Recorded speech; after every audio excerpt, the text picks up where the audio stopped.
स्वागत है आप सभी का आपके अपने platform history net JRF university में इतिहास का दिन सैनी आप सभी का स्वागत करता हूं आपके अपने ही प्लेटफॉर्म पर। आज हम बात कर रहे हैं नेट जेआरएफ की एक रिसेंटली गाइड आई है, comprehensive guide ECG net JRF इतिहास। ये मणिकांत सर की गाइड है।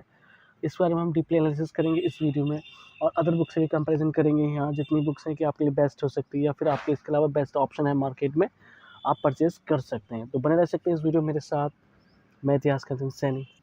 ये आपको स्टेप्स का फ्रंट कवर मिल जाता है और बैक कवर स्टेप्स से आपको मिल जाता है। ये चीज़ें दे रखी है to download our applications, our website, barcode, बहुत सारी चीज़ें हैं, आप पढ़ भी सकते हैं। स्टेप से ये स्टार्ट होती है। मैं इसे काफ़ी दिन से पढ़ रहा था। ये काफ़ी दिन पहले रिलीज, कम से कम 10 से 15 दिन पहले बुक मार्केट में अवेलेबल हो गई थी।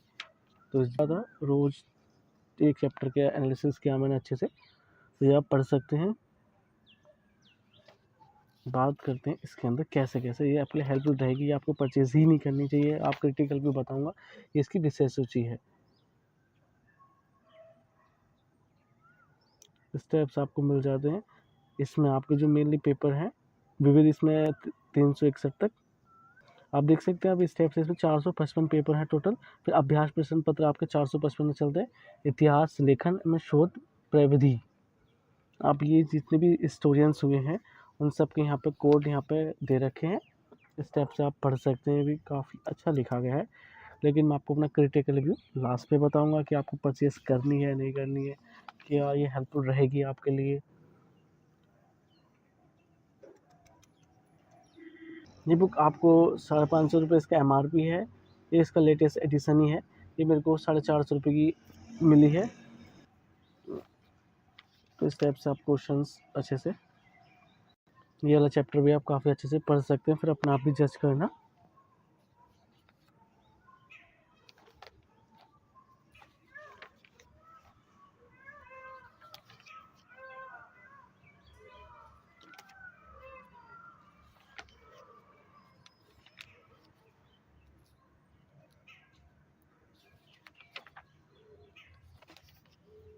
इस टाइप से आपका पूरा हिस्टोग्राफी का पहला चैप्टर दे रखा है, काफ़ी डिटेल में है। इसमें डिटेल के साथ आपको फैक्चुअल इन्फॉर्मेशन प्रोवाइड कराई गई है।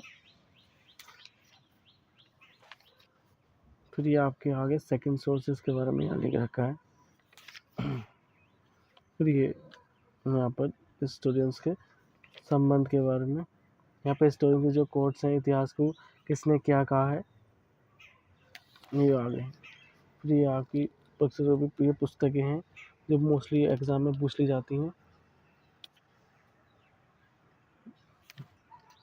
प्राचीन भारत के इतिहास के स्रोत, इसमें आप पढ़ेंगे तो आपको यहाँ ब्रीफली इंफॉर्मेशन प्रोवाइड कराई गई है और चार्ट के माध्यम से और फ्लो चार्ट के माध्यम से समझाने की कोशिश की गई है।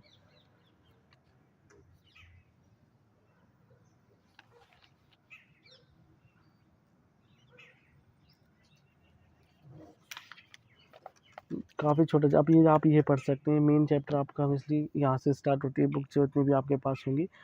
प्रागैतिहासिक आधैतिहासिक काल, तो इस पर पढ़ेंगे, पढ़ सकते हैं। अब फिर मैं आपको अपना क्रिटिकल भी बताऊंगा।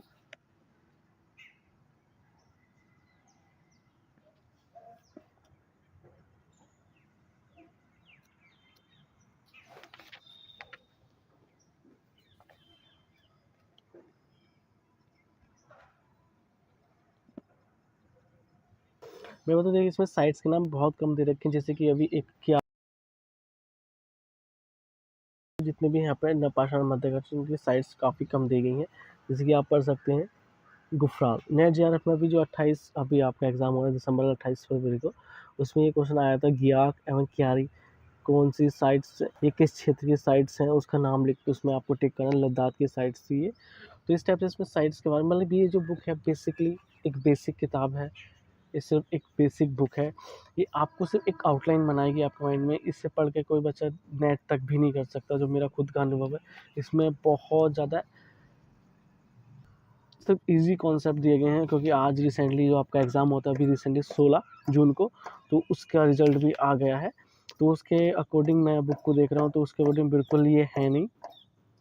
क्योंकि मार्केट में अब ऐसी जैसे कि गाइड टाइप के प्रोग्रेसिव गाइड निकाली है ये सफिशिएंट नहीं है, क्योंकि इसमें बहुत कम पेजेस में चीज़ें प्रोवाइड कराई गई, क्योंकि अब बहुत डीप एग्ज़ाम आ रहे हैं, बहुत डीप एग्ज़ाम पूछ रहे हैं नेट जीआरएफ। अब 1% बच्चा जीआरएफ होता है, 6% बच्चों का नेट, तो उसके हिसाब से ये किताब जो है बिल्कुल सफिशिएंट नहीं है। और मैं आपको दिखा देता हूँ, क्योंकि इसमें बहुत सी चीज़ें कम करके दी गई हैं जो एग्ज़ाम के पॉइंट ऑफ व्यू से बिल्कुल ही सफिशिएंट नहीं है। ये एक बेसिक बुक तो मान सकते हैं, जैसे कि सर की पहले कॉन्सेप्ट कैप्सूल आई थी, मैंने उसकी वीडियो बनाई थी, वो भी एक सिर्फ एक बेसिक बुक थी। मैं कहूँगा कि आप जैसे कि काफ़ी महंगी बुक है, इसके बदले आप कोई और बुक भी परचेज़ कर सकते हैं। जानेंगे मैं और आपको अपना क्रिटिकल अदर बुक से कंपेरिज़न करके बताऊँगा कि ये कैसे अच्छी, जैसे कि आप वैदिक, इसमें ये चीज़ें अच्छी हैं। बस ये तो आपको बहुत सारी बुक में उसमें बहुत इससे ज़्यादा बेटर कंटेंट में यार इससे ज़्यादा कंटेंट मिल जाता है, वो ज़्यादा अच्छी रहेगी। जैसे कि आप देख सकते हैं, ये फैक्ट्स है। फैक्ट्स आपने 4 दिन पहले आपने क्या कहा था, तो आपको ऐसे याद नहीं होता, लगता है आपकी थ्योरी पूरे आप कॉन्सेप्ट उसकी अवधारणा क्लियर नहीं करते। फैक्ट्स तो आप रट लेंगे, आपको याद सोचेंगे, आप याद लेंगे, 4 दिन बाद जब आप एग्ज़ाम में उसका आह्वान करेंगे, एग्ज़ाम प्रेशर होगा, तो वो चीज़ें याद नहीं आ पाएंगी। महाजनपद से तो इस टाइप से इसमें मैं आप प्राचीन भारत के काफ़ी सारे पोर्शन हो गया, मध्यकालीन के देख लेते हैं कुछ पोर्शंस। मध्यकालीन भारत के स्रोत, इस टाइप से स्रोत के बारे में दे रखा है। आप भी पढ़ें, अपना आप भी वीडियो पोस्ट करके पढ़ सकते हैं, तो आप बेटर समझेंगे कि इसमें मैटर बहुत ही कम दे रखा है। यहाँ पे फिर आपको स्टेप से सारणीबद्ध ये चीज़ें आपको, जैसे कि आप आर्य कॉमर्स टाइम की गाइड आती है, बहुत सारी नीरज पांडे सर का 3rd एडिशन आने वाला उस टाइम में, उसमें ना इनसे बहुत 1000 गुना मैटर ज़्यादा मिल जाएगा, और वो उनसे सस्ती भी मिल जाएगी दोनों किताब, चाहे आर्य कॉमर्स टाइम हो या फिर नीरज पांडे सर की, वो बहुत सस्ती किताब है और उनमें मैटर बहुत अच्छा है, बहुत ही ज़्यादा है। वो रिवलेंट है आपके नेट जीआरएफ के, इसके अंदर बहुत ही कम मैटर है जो नेट जीआरएफ के सिलेबस को बिल्कुल कवर नहीं करता। ये स्टेप्स आपको फ्लो चार्ट है, तो जब आप नोट्स बनाएंगे तो आपके पास ऑटोमेटिक बन जाते हैं जब आप काम करते हैं किसी सब्जेक्ट पे।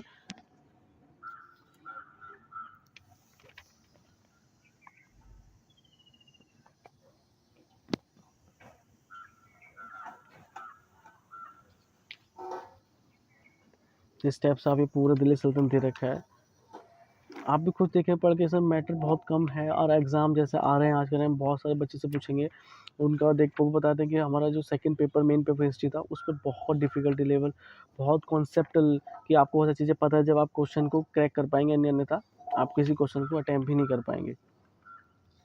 आप ये भी पढ़ सकते हैं मुगल काल अच्छे से, आप अपना आप भी जज करें कि आपके पास जेएल मेहता है, हरिश्चंद्र वर्मा है। आप हरिश्चंद्र वर्मा सर की बुक देखें, 1300 पेजेस में उन्होंने पूरा मध्यकालीन भारत को ही कवर करा है, और ये पूरी मात्र 370 पेजेस के आसपास इसमें मटेरियल है। फिर अदर जितने पेजेस हैं वो उसमें क्वेश्चंस बैंक हैं, लास्ट से पीवाई को दे रखे हैं, तो सफिशिएंट तो है नहीं। इसमें आपको बहुत शॉर्ट में चीज़ें बताई गई हैं। यदि आपके पास इससे अच्छी, तो मैं आपसे कहूँ आपके लिए दृष्टि पब्लिकेशन की बुक है, इससे पहले मैंने उसका रिव्यू किया था, आप उसे भी परचेज़ कर सकते हैं, वो इससे सस्ती मिल जाएगी। उसमें आपको हर चैप्टर वाइज पीवाई को मिल जाता है, हर 2-3 चैप्टर के बाद, वो ज़्यादा बेस्ट है इससे, उसमें ज़्यादा मटेरियल मिल जाएगा आपको, इससे भी ज़्यादा मटेरियल मिल जाएगा। दृष्टि पब्लिकेशन की बुक हिस्ट्री की आई है, यदि आप परचेज़ करना चाहते हैं ऐसी बुक जो आपके एग्ज़ाम के टाइम पर आप जल्दी रिविजन करा दे, ये तो सफिशिएंट नहीं है। इस टाइप से आप देख सकते हैं मुगल काल, आप जल्दी से आप नहीं भर, क्योंकि पूरी बुक को दिखाना भी सही नहीं है, क्योंकि सफिशिएंट ही नहीं है। ये आपका मॉडर्न इंडिया स्टार्ट हो गया, भारत में यूरोपियन कंपनी आगमन, अब ब्रिटिश शक्ति का उदय, इस टाइप से आपको चीज़ें मिल जाती हैं। इस टाइप के सामने तो आपको बहुत सारी बुक्स मिल जाएंगी जो इससे भी बेटर हैं। तो मैं आप मेरा जो खुद का मत है, मैं तो इसे रिकमेंड नहीं करता कि आप इसे पढ़ के सोच रहे हैं कि मणिकांत सर ने लिखी है, अब इससे आपका जीआरएफ हो जाएगा, इम्पॉसिबल है। इससे नेट तक के आप क्वेश्चन अटेंड नहीं कर सकते। इसे एक बार पढ़ के आप खुद देखेंगे तो आपको पता चल जाएगा इसमें चीज़ें रिलेवेंट नहीं है आपके एग्ज़ाम के पर्सपेक्टिव से। क्योंकि और मैं आपको चीज़ें बताऊँगा कि एग्ज़ाम बहुत डिफ़िकल्ट होता जा रहा है डे बाई डे। बच्चों का नेट तो निकल जाता है, लेकिन वो बहुत डीप पढ़ने के बाद उनका नेट निकलता है, वो फर्स्ट पेपर में अपना बहुत कम काम करते हैं। स्टेप्स आप देख सकते हैं, ये चीज़ें आपको मिल जाती है इस किताब के अंदर, बहुत सारी चीज़ें हैं। तो ये ब्रीफली इन्फॉर्मेशन है, मैं आपसे कहूँगा इससे बेस्ट देखो, आप यदि कोई बेसिक पढ़ना चाहते हैं, बेसिक बुक में तो ये काम कर जाएगी। मैं बेसिक से सबसे अच्छी, यदि आपका माध्यम हिंदी है तो एस के पांडे ने, आप उससे बेसिक बुक मैं नहीं मानता। या फिर आपका माध्यम इंग्लिश है तो आप ले सकते हैं ओल्ड एनसीईआरटी की किताब। या फिर आपका जो माध्यम हिंदी है तो आप इस ओल्ड एनसीईआरटी से भी बेटर हैं, जो मैंने बताया अपने स्टूडेंट्स को, वो एस के पांडे सर की किताब है, इस टाइम मेरे स्टूडेंट्स पे हैं, किसी पे मैंने दे दी है उन्हें पढ़ने के लिए। आप एस के पांडे ले सकते हैं। फिर आपको मैं बताऊँ, जैसे कि आप नेट जेआरएफ की तैयारी कर रहे हैं तो आप खुद सोचो, उपेंद्र सिंह मैम की प्राचीन भारतीय किताब है, ये बहुत चलती है, इसमें बहुत सारी चीज़ें नहीं मिल पाती। ये भी 700 प्लस पेजेस की है। देखें आप, इसमें सबसे बड़ी कमी एक ही है फ्रेंड्स, कि इसमें आपको एक भी मैप नहीं मिलता कहीं पे भी, ना कोई मैप, ना मृतभार, ना कोई पिक्चर्स। आप इंडस वैली पढ़ लें, ऋग्वैदिक पढ़ लें, चाहे उपेंद्र वाली मैम की आप किताब पढ़ेंगे, आपको उसमें हर जगह मैप मिलेगा, सिक्कों के भी बहुत जगह, जैसे कि आप देख सकते हैं जहाँ भी आपको यहाँ मैप, मृतभार, बहुत सारी चीज़ें आपको यहाँ पे टूल्स के भी, बहुत सारे वेपन्स के भी यहाँ मिल जाते हैं, जैसे कि आप दिख रहे होंगे। तो इसके अंदर ये भी आपको पढ़ने में थोड़ी रोचक नहीं लगेगी। अब जैसे कि मैं आपसे बात करूँ कि जैसे कि एक बुक है, काफ़ी नाम चल रहा है, इसके मैं 2 पार्ट कर लिए हैं। ये पप्पू जी की किताब है, इनका भी काफ़ी अच्छा नाम है मार्केट के अंदर। तो ये भी बहुत अच्छी किताब है, फैक्चुअल इन्फॉर्मेशन इसमें आपको कॉन्सेप्चुअल नॉलेज भी मिल जाती है। आप इसे पढ़ेंगे तो आपको भी बहुत लाभ होगा। ये भी प्राचीन भारत की अच्छी किताब है, मार्केट के अंदर अच्छा नाम है इसका भी। लेकिन ये आपको थोड़ी फैक्चुअल, थोड़ा आपको पढ़ने के लिए लग सकती है। जैसे कि मैं आपसे बात करता हूँ मध्यकालीन, इनकी 2 किताब तो वो आती हैं इस टाइप से, ये भी आपकी 1400 पेजेस के अंदर है। तो ये सफिशिएंट आपके नेट जेआरएफ को सारा एग्ज़ाम, क्योंकि आपका जो एग्ज़ाम है बहुत डिफिकल्ट बढ़ता जा रहा है। और इसके बाद ये मैं आपसे बात कर रहा था, ये भी 2 पार्ट में आती है, स्वतंत्रता संग्राम, अरविंद भास्कर सर की। ये भी बहुत अच्छी किताब है, इसे मैंने पढ़ा, ये लेटेस्ट है, अपडेट चल रही है, जो मेरी सबसे फेवरेट किताब है जिससे मैं पढ़ता हूँ। देख सकते हैं आधुनिक भारत, आपका इसमें 900 प्लस, जैसे किसी को हिंदी माध्यम में केसी श्रीवास्तव पता है, वैसी ये ग्रंथ है केसी श्रीवास्तव जैसा। ये मेरी one of the best favourite book है आधुनिक भारत के लिए, मैं इसी से ही पढ़ता हूँ और पढ़ाता हूँ बच्चों को। तो मैं कहना चाहूँ बेटा, ये जो है आपको इस टाइप की सेपरेट बुक से पढ़ना पड़ेगा जब आपका जीआरएफ क्रैक होगा, और आपको फिर उसके बाद पीवाईक्यू लगाने पड़ेंगे। आपको इसमें पीवाईक्यू और सारा कोर्स कंप्लीट करके जीआरएफ तो इम्पॉसिबल है इस वाली बुक को पढ़ के। इसे आप बेसिक बुक मान सकते हैं, सिर्फ एक बेसिक किताब है, अन्यथा कुछ नहीं। मैं तो इसे परचेस करने के लिए आपको किसी से भी नहीं कहूँगा। कि आप पढ़ना चाहते हैं तो फिर इसके अलावा मैंने आपको बता दिया एस के पांडे पढ़ सकते हैं, क्योंकि इसमें हिस्टोग्राफी वाला पोर्शन भी बहुत ज़रा सा दे रखा है। आप जैसे कि आप हिस्टोग्राफी देखेंगे तो आप बच्चे पढ़ते हैं, ई श्रीधरन सर की किताब हो गई, अभी बुक आई है अमित रैगवान सर की किताब, इन्हें पढ़ते हैं बच्चे सेपरेट। इनमें भी कम से 288 पेजेस हैं। आप कुछ सोचो, और इन वाली किताब के अंदर 496 पेजेस हैं। तो इनमें तो बहुत डीप में बताया गया है हिस्टोग्राफी, बिल्कुल एक नेट जेआरएफ लेवल, क्योंकि अब जैसा एग्जाम आ रहे हैं उनके करंट के, उनके जैसे कि आपके एग्जाम आ रहे हैं उनके पॉइंट ऑफ व्यू से इन वाली बुक को डिफाइन किया गया है। तो आप, मैंने तो अपना आपको पॉइंट ऑफ व्यू बता दिया, अब आपके ऊपर डिपेंड करता है कि आप परचेस करते नहीं करते। इसके अलावा आपको लास्ट के पीवाई को भी लगा सकते हैं आप, जैसे कि ये सबसे बेस्ट बुक ये वाली मान रहा हूँ, इस टाइम मार्केट में चल रही है, आप इसे भी परचेज़ कर सकते हैं। और कोई भी आपकी क्वेरी होती है, आप हमसे हमारे Telegram group history nature university में कॉन्टैक्ट कर सकते हैं, वहाँ पर कमेंट बॉक्स में भी हम आपको विदिन 2 आवर्स में आपके जवाब दे देते हैं। आप सभी का धन्यवाद, इतना हमें जो कीमती वक्त मिलता है, आप सभी का इतना बहुमूल्य समय मिलता है, उसके लिए आप सभी का धन्यवाद।